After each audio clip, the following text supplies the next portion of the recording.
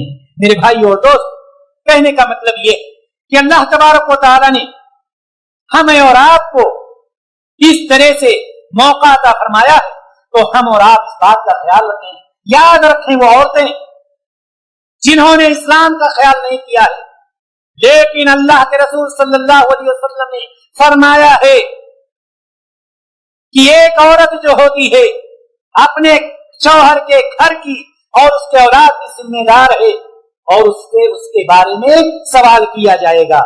میں یہاں پر اختصار کے ساتھ یہ بتلا دوں کہ ماں کس طرح سے بچے کو بگاڑتی ہے اور کس طرح سے بناتی ہے، کس طرح سے ماں اپنے بچے کو بناتی ہے۔ مائیں جب قرآن و حدیث کے مطابق چلتی ہے، عورت کو اللہ تبارک و تعالیٰ نے اتنی طاقت و قوت دی ہے کہ وہ چاہے تو معاشرے کو بنا دے، اور اگر وہ چاہے تو معاشرے کو بگاڑ دے۔ آپ نے عبد القادر جیلانی رحمہ اللہ کا واقعہ سنا، کہاں تک صحیح ہے کہاں تک غلط، لیکن عبرت کے لیے بہت ہی کافی۔ عبد القادر جیلانی رحمہ اللہ کی ماں نے جو ان کی تربیت کی تھی، ان سے یہی کہا تھا بیٹا کبھی جھوٹ نہ بولنا۔ اور یاد ہوگا کہ جب ڈاکوؤں نے ان کو پکڑا، ڈاکوؤں کا قافلہ جو تھا، جب انہوں نے ان کو پکڑا اور چھیننا چاہا مال و دولت، تو جس طرح سے وہ چھپا کر رکھے تھے، ڈاکوؤں کی نظر وہاں تک نہیں پہنچی۔ ڈاکوؤں کا جو سپہ سالار تھا، اس نے پوچھا کہ بتلاؤ کہاں ہے مال؟ فوراً بیٹے نے بتلایا فلاں جگہ رکھی ہے۔ وہ پریشان ہو گیا، ارے تم نے کیوں بتلا دیا؟ ہم تو سب تلاشتے تلاشتے تھک گئے تھے، ہم نہیں پائے تھے، آخر بتلا کیوں دیا؟ جانتے ہیں عبد القادر جیلانی نے کیا کہا؟ انہوں نے کہا کہ میری ماں نے کہا تھا بیٹا کبھی کسی کے سامنے جھوٹ نہیں بولنا، تو جب میری ماں نے کہا جھوٹ نہیں بولنا، میں جھوٹ کیوں بولوں گا؟ وہ سپہ سالار جو ڈاکوؤں کا سپہ سالار ہے، اس کی آنکھوں سے آنسو زار و قطار گرنے لگے، اور فوراً وہ اپنا اور پورا قافلہ اس برے کام سے توبہ کر لیتے ہیں کہ ایک چھوٹا سا لڑکا اپنے ماں کی اتنی فرما برداری کرتا ہے کہ اس کی ماں نے کہا تھا جھوٹ نہ بولنا، وہ جھوٹ نہیں بول رہا ہے، اور ہم سب مل کر کے اتنا بڑا کام کرتے ہیں۔ ایک بچہ، ایک ماں، ایک معاشرہ اور سوسائٹی کو ہے جنت کا راستہ دکھا سکتی ہے، اور اسی لیے نیپولین نے کہا تھا کہ تم مجھے ایک اچھی ماں دے دو، تم مجھے ایک اچھی ماں دے دو، میں تمہیں ایک اچھی قوم دے دوں۔ ماں کے اندر میرے بھائیوں دوستوں بہت طاقت ہے۔ اور دوسری ماں بگاڑتی کیسے ہے؟ ماں بگاڑتی ایسے کہ جب بچہ غلط کام کرتا ہے تو اس کے پیٹھ کو تھپ تھپاتی ہے، بچہ اسکول نہیں جاتا ہے نظر انداز کر دیتی ہے، بچہ کوئی چیز گھر میں چوری کر کے لاتا ہے اس کی حوصلہ افزائی کرتی ہے، بچہ باہر لڑائی کر کے آتا ہے اس کی حوصلہ افزائی کرتی ہے۔ ایسی ماں بچے کو بنا نہیں رہی ہے بلکہ بگاڑ رہی ہے۔ اور وہ واقعہ بھی آپ نے سنا ہوگا، جب ایک ڈاکو کو پھانسی کی سزا دی جانے لگی تو اس نے کہا، آپ جانتے ہیں کہ پھانسی کے وقت آخری خواہش پوچھی جاتی ہے، تو ڈاکو سے پوچھا گیا تمہاری آخری خواہش کیا ہے؟ اس نے کہا میری آخری خواہش یہ ہے کہ میری ماں کو حاضر کیا جائے۔ اس کی ماں کو حاضر کیا گیا۔ ماں جب آئی تو اس نے کہا کہ ذرا قریب آ جاؤ۔ قریب آئی، کان کو اپنے قریب کیا، اور کان جیسے ماں نے قریب کیا، بیٹے نے کان کو دانتوں سے کاٹ لیا، چیخ اٹھی ماں۔ سارے لوگ پریشان، کہا تمہیں پھانسی ہونے جا رہی ہے اور آخری وقت پر اپنی ماں کو اتنی تکلیف دے رہے ہو؟ کہا جی ہاں میں تکلیف دے رہا ہوں، اس لیے کہ آج جس پھانسی تک میں پہنچا ہوں اس میں میری ماں کا مجھ سے کم حصہ نہیں ہے۔ پہلے دن جب میں نے چوری کی تھی، اگر میری ماں نے مجھ پر سختی کی ہوتی، مجھ سے کو مارا ہوتا، پیٹا ہوتا, میرے اوپر اس کی نگرانی رہی ہوتی, آج میں پھانسی پر نہیں لٹکتا. لہذا اگر میں تکلیف برداشت کر رہا ہوں تو میری تکلیف کا کچھ حصہ میری ماں کو بھی ملنا چاہیے, جس کی وجہ سے آج مجھ کو پھانسی دی جائے. میرے بھائی اور دوستوں میں کہنا یہ چاہتا کہ ماں کے اندر بہت طاقت ہوتی ہے. ایک ماں ایک معاشرہ, سوسائٹی کو بنا بھی سکتی ہے اور اس کو بگاڑ بھی سکتی ہے. ہم اللہ تبارک و تعالیٰ سے دعا کرتے ہیں, الہ العالمین ہم تمام لوگوں کو اور ہماری ماں اور بہنوں کو بالکل اسی طرح سے اللہ تبارک و تعالیٰ اپنے بچوں کی تربیت کرنے کی توفیق عطا فرمائے, جس طرح سے جناب محمد رسول اللہ صلی اللہ علیہ وسلم نے ہمیں اور آپ کو طریقہ بتلایا ہے. الہ العالمین ہماری اولاد کو نیک اور صالح بنا دے. الہ العالمین ہماری عورتوں کو نیک اور صالح بنا دے. الہ العالمین ہماری اولاد کو ہماری آنکھوں کی ٹھنڈک بنا دے, ہمارے لیے صدقہ جاریہ بنا دے. الہ العالمین جب تک ہم اس دنیا میں زندہ رہیں دین اسلام پر رہیں, اور جب ہمارا خاتمہ ہو تو دین اسلام پر ہو اور ہماری زبان پر کلمہ لا الہ الا اللہ محمد رسول اللہ صلی اللہ علیہ وسلم ہو. وآخر دعوانا ان الحمد للہ رب العالمین. السلام علیکم ورحمۃ اللہ وبرکاتہ.